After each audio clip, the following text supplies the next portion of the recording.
If you've been waking up stiff and achy every single morning, feeling exhausted no matter how much you sleep, and your digestion just hasn't felt right in years, those aren't three separate things going wrong with your body. They're connected. They have the same root cause. And a big part of that root cause is sitting in your kitchen right now. Because it's not just the obvious junk food. It's not just soda and candy. Some of the worst offenders for joint pain and inflammation are foods that look completely harmless.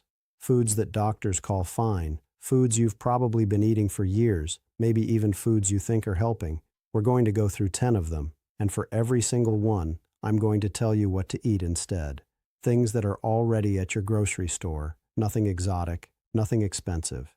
Okay, so let's talk about what's actually going on. Because once you understand the mechanism, the why, everything else in this video makes a lot more sense. You've heard the word inflammation your whole life. But what changes after 65 that most people never get told is this. There are two completely different kinds. There's acute inflammation. That's your body responding to an injury, a cut, a sprain. That kind turns on, does its job, and turns off. That's normal. That's healthy. The kind most people in this situation are dealing with is different. It's chronic. It's low grade. It runs in the background all the time, even when nothing specific triggered it. Your immune system is sending out inflammatory signals on a loop, and it never fully shuts off. And this is where it gets important. That chronic inflammatory response doesn't stay in your joints. It moves. The same pathway that's inflaming your knees and your hips is also affecting the lining of your gut, which is why so many people dealing with long-term joint pain also have bloating, acid reflux, and digestive problems that nobody has ever connected back to the same root cause. It's not a coincidence. It's the same fire burning in different rooms. It also affects your sleep. Chronic inflammation disrupts the hormones that regulate deep, restorative sleep, which is why so many people in this situation wake up feeling like they barely slept at all, no matter how many hours they were in bed. The fatigue compounds. Your body never fully recovers. Now this is where food comes in.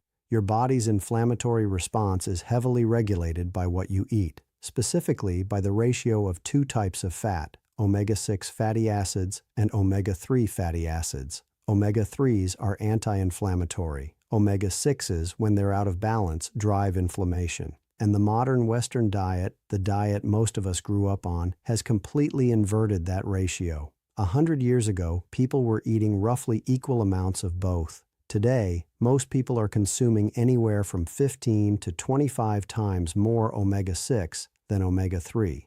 The cooking oils in most kitchens, the packaged snacks, the fast food, the processed meals, they are almost entirely omega-6. And that imbalance is one of the core drivers of the chronic inflammatory state that's making joints worse, sleep worse, and digestion worse all at the same time. The foods we're about to go through are the ones doing the most damage. And understanding why, not just what, is what's going to make these changes actually stick. Number 1, sugar. And I don't just mean the obvious stuff, the candy, the cookies. I mean the hidden sugar. The sugar in your pasta sauce, in your flavored yogurt, in your morning orange juice, in that healthy protein bar. What sugar does inside your body when you're already dealing with chronic inflammation is this. It triggers your immune system to pump out more inflammatory proteins, cytokines, at exactly the time when you need less inflammation, not more. And there's something else. When sugar combines with proteins or fats in the bloodstream, it creates compounds called AGEs, advanced glycation end products, which is a complicated name for something simple. They damage joint tissue directly. There was a study out of the American Journal of Clinical Nutrition. They followed nearly 187,000 women over many years, and they found that women who drank more than one sugar-sweetened beverage a day had 63% higher odds of developing rheumatoid arthritis, not 6%, not 16%, 63 from one daily habit. Now, cutting out sugar completely isn't realistic, and I'm not going to tell you that. What does make a real difference is the morning window specifically. What you eat in the first 2 hours of your day sets your inflammatory tone for the entire day. Swap the juice for water with lemon. Swap the flavored yogurt for plain Greek yogurt with a few berries. That one shift, consistently, makes a measurable difference. Number 2, vegetable oils. This one surprises people because vegetable sounds healthy. Canola oil, corn oil, sunflower oil, soybean oil. These are the oils in almost every processed food, almost every restaurant kitchen, and probably in your pantry right now. Remember what we talked about with the omega-6 to omega-3 ratio? These oils are almost pure omega-6. When you cook with them every day, you are pouring fuel on the inflammatory fire, in your joints, in your gut lining, in your blood vessels, all at the same time. The swap is genuinely easy. Extra virgin olive oil for most cooking, avocado oil for higher heat. That's it. Both are at your regular grocery store. Both are affordable, and both actively work in the opposite direction, reducing the inflammatory response rather than amplifying it. Number 3, processed meats. The bacon, the sausage, the deli meat you put on a sandwich, the hot dogs. A 2024 study specifically found that ultra-processed meats increase the risk of knee osteoarthritis, and the mechanism is the combination of nitrates, excess sodium, and inflammatory saturated fats all hitting the body at once. This is also a gut connection. Those same compounds disrupt the gut microbiome, the bacteria that regulate your immune response. So when you're eating processed meat regularly, you're not just loading up on inflammatory fats. You're also weakening the system your body uses to keep inflammation under control in the first place. Better option: eggs, canned wild salmon, fresh poultry without heavy processing. Simple, affordable, and your joints will feel the difference. Number 4, fried foods. French fries, fried chicken, anything from a fast food window. This one connects directly to something called metabolic syndrome. And there's a study worth knowing about because the findings are hard to ignore. Researchers followed a group of women, tracked their metabolic health over time, and found that those with higher metabolic syndrome severity, the kind driven by fried food and processed food patterns, showed significantly greater progression of cartilage damage on MRI scans over a 5-year follow-up period. 5 years. That's the window. And the damage was visible on imaging. Fried foods accelerate the structural breakdown of your joints, not just the pain, but the actual tissue. And they do it quietly, over years, before most people take it seriously. The swap isn't complicated: baked over fried, air-fried if you have one, roasted vegetables with olive oil instead of fries, small changes that stop adding to a 5-year problem. Number 5, refined carbohydrates, white bread, white rice, regular pasta, most breakfast cereals. And this one I want to spend a little more time on because I see it constantly. Someone is doing everything else right. They've cut the soda, they're cooking at home, but they're still starting every morning with toast and a bowl of cereal, and they cannot figure out why their stiffness isn't improving. This is what's happening. Refined carbohydrates spike your blood sugar fast, faster than almost anything else you can eat. And remember what we said about ages in the sugar section? That same process, sugar binding to proteins and damaging tissue, happens every time your blood sugar shoots up quickly. It doesn't matter if it came from a candy bar or a piece of white bread. The mechanism is identical. There's a direct line from blood sugar spikes to joint inflammation. Researchers looking at fasting blood glucose in osteoarthritis, patients found that higher blood sugar was associated with worsening knee pain and reduced function over time. Not in diabetics specifically, but in regular people with elevated glucose from their diet. So check this out. The swap isn't giving up bread. It's switching to bread that actually has fiber, sourdough, whole grain, with visible seeds, sprouted grain. Fiber slows the glucose spike. Your blood sugar stays steadier. The inflammatory signal quiets down. Same goes for brown rice over white, lentils, or sweet potato instead of regular pasta. These aren't dramatic changes. They're just slightly better versions of what you're probably already eating. Number 6, alcohol. And I want to be straightforward about this one without being preachy, because I know this is a sensitive area for a lot of people. What alcohol actually does in the body of someone managing chronic inflammation is direct. It irritates the joint lining, the tissue that produces the fluid keeping your joints cushioned. You're already producing less of that fluid as you get older.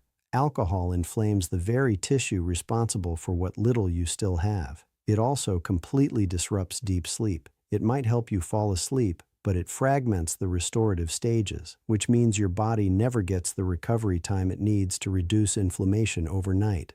You wake up stiffer and more exhausted than you would have otherwise, every time. And then there's the gut. Alcohol alters the bacterial balance in the gut lining, the same gut lining that shares an inflammatory pathway with your joints. One drink here and there is a different conversation. But regular nightly drinking, even just 1 or 2 glasses, keeps that inflammatory cycle running when it needs to be winding down.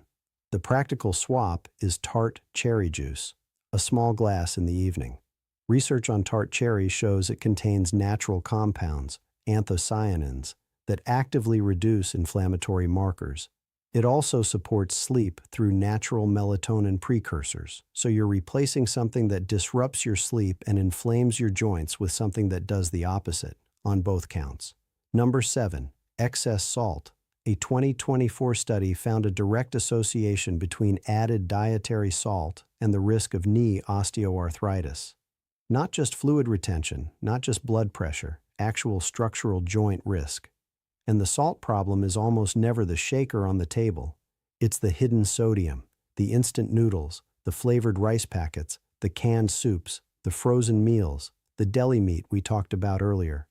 The average processed meal has more sodium than most people realize they're consuming in an entire day. So with that, I want to stop for a second, because I think something needs to be said directly. I hear from people all the time who have been dealing with stiff joints, poor sleep, and low energy for years, sometimes decades. They've tried things, they've read things, they've asked their doctor, and they still feel like nobody has given them a complete picture, just pieces of advice that don't connect to each other. And that's what worries me when I think about where this goes. 5 years from now, 10 years from now. Because this is exactly how people end up needing help with things they never imagined needing help with. Getting the groceries in from the car, walking to the mailbox, getting up from a chair without reaching for something to grab onto, getting down on the floor to play with a grandchild, and back up again. I've read so many comments from people who say, "I didn't think it would get to this point. I assumed this was just what getting older felt like." And that breaks my heart a little every time, because it's not inevitable. It is common. But it is not inevitable. And the difference, more often than not, comes down to the cumulative effect of small daily choices that either keep feeding the inflammation or start dialing it back. That's what this is about. Not perfection, not a complete overhaul. Just stopping the habits that are quietly making it harder and replacing them with ones that aren't. Number 8, grain-fed red meat, specifically when it's the centerpiece of every meal, every day. And I want to be precise here, because this isn't about eliminating red meat entirely. It's about understanding what type and how much. Conventionally raised, grain-fed beef is very high in arachidonic acid, a specific omega-6 fat that directly converts into inflammatory compounds in the body. We talked about that omega-6 to omega-3 imbalance at the beginning. Grain-fed red meat is one of the biggest contributors to pushing that ratio in the wrong direction, especially when you're eating it daily. The swap is practical. Grass-fed beef, when you can find it, has a much more favorable fat profile, closer to the ratio your body actually needs. Wild-caught fatty fish 2 or 3 times a week, salmon, sardines, mackerel, goes even further. One study found that people with the highest omega-3 intake had significantly lower levels of 2 key inflammatory markers in the blood, the ones that drive joint pain and swelling directly. You don't have to give up meat. You just have to vary it more and let fish carry more of the load a few nights a week. Number 9, conventional full-fat dairy, specifically the kind most of us grew up with. Whole milk, butter, full-fat cheese every day. Now look, dairy is a complicated topic, and I don't want to overstate this. What the research does suggest is that dairy contains a protein called casein, and for a significant portion of people, particularly those already dealing with chronic inflammation, casein triggers an immune response in the gut lining that amplifies the same inflammatory pathway we've been talking about this whole video. The gut-joint connection again, same fire, different room. This doesn't mean eliminating dairy for everyone. It means paying attention. If you're consuming dairy daily and your joints and digestion are both struggling, it is worth trying a 2-week elimination and seeing what changes. Some people notice nothing. Others notice a significant shift in both areas. Your body will tell you which group you're in. Better options for those who do react: unsweetened almond milk, oat milk, or plant-based yogurts with live cultures. The live cultures actually support the gut microbiome, the opposite effect of what casein does for sensitive individuals. Number 10, refined wheat and highly processed grain products. And this connects back to everything we've covered. Most commercially made bread, crackers, pasta, cereals, and baked goods are made with refined wheat flour, stripped of fiber and nutrients, processed in ways that spike blood sugar fast, and often combined with the vegetable oils and added sugars we talked about earlier. It's a triple hit: blood sugar spike, omega-6 load, and a gut lining that takes the impact of all of it. For people who are also sensitive to gluten specifically, there's an added layer. Some research suggests that gluten can increase the permeability of the gut wall in people predisposed to it, which allows inflammatory compounds to pass more easily into the bloodstream and amplify the whole body response. The swap: whole grain with intact fiber, sourdough made from fermented grains, or alternatives like quinoa, oats, or sweet potato as your base carbohydrate. Nothing exotic, nothing that requires a specialty store. This is where it starts to make sense as a full picture. 10 different foods, and underneath all of them, the same handful of mechanisms: the omega-6 overload, the blood sugar spikes, the gut lining disruption, the chronic inflammatory signaling that never shuts off. One root cause, several different inputs all feeding into it. And when you start pulling those inputs back, here's what people notice: less morning stiffness, because the overnight inflammatory cycle finally has a chance to quiet down. Better sleep, digestion that feels calmer, more energy in the afternoon because the body isn't spending so much of its resources fighting a fire it doesn't need to be fighting. Remember how we opened: the stiffness, the exhaustion, the gut issues. Those don't have to be your baseline. They feel that way because they've been there so long, but they're responsive, which means they can move. You don't need to change all 10 things at once. Pick 2, the ones that feel most honest when you look at your own kitchen. Start there. Be consistent for 2 weeks and pay attention, not just to your joints, but to your sleep, your energy, your digestion. Because when you address the root, you tend to see movement across all of it. If this was useful, subscribe. I put out content like this every week for people who are taking their health seriously and want real answers, not generic advice. Take care of yourself. I'll see you in the next one.